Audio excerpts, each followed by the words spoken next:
আজকের রান্নায় থাকছে পটলের ভর্তা।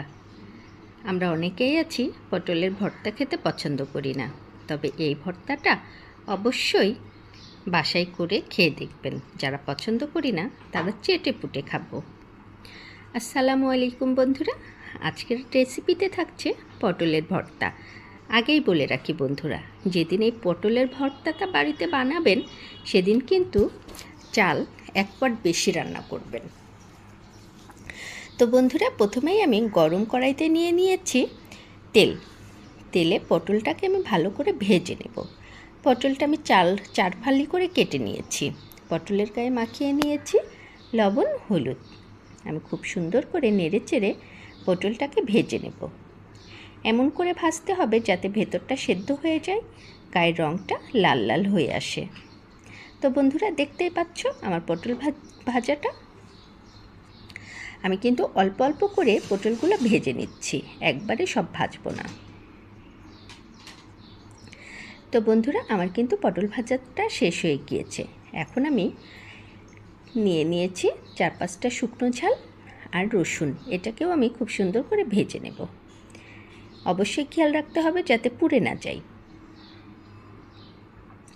আমার কিন্তু রসুন ঝাল ভাজাটা শেষ। এখন আমি চলে এসেছি ভর্তা করতে।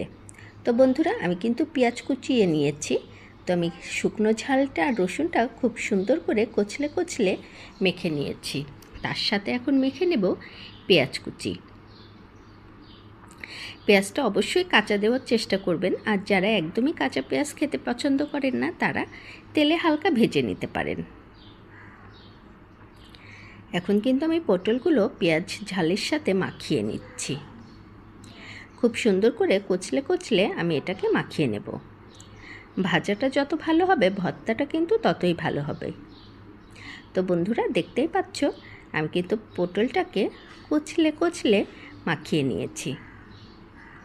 এখন পটলের সাথে মাখিয়ে নেব সেই পেঁয়াজের সাথে খুব সুন্দর করে মাখিয়ে নেব ভর্তাটা। আসলে ভর্তা মানে হাতে মাখানো একটা টেস্ট। দিয়ে দেব সরিষার তেল।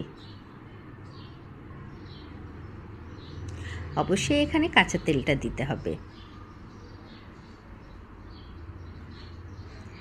এখন কিন্তু আমার কুচিয়ে রাখা ধনেপাতাটা মিশিয়ে দেব। ধনেপাতা দিয়েও কিন্তু আমি মাখিয়ে নিচ্ছি খুব সুন্দর করে। দিয়ে দিলাম 1 ফালি লেবুর রস। অবশ্যই বন্ধুরা, লেবুর রসটাও দিতে হবে, এটা স্কিপ করা চলবে না। তো বন্ধুরা, এই ছিল আজকের আমার পটলের ভর্তা। ধন্যবাদ বন্ধুরা।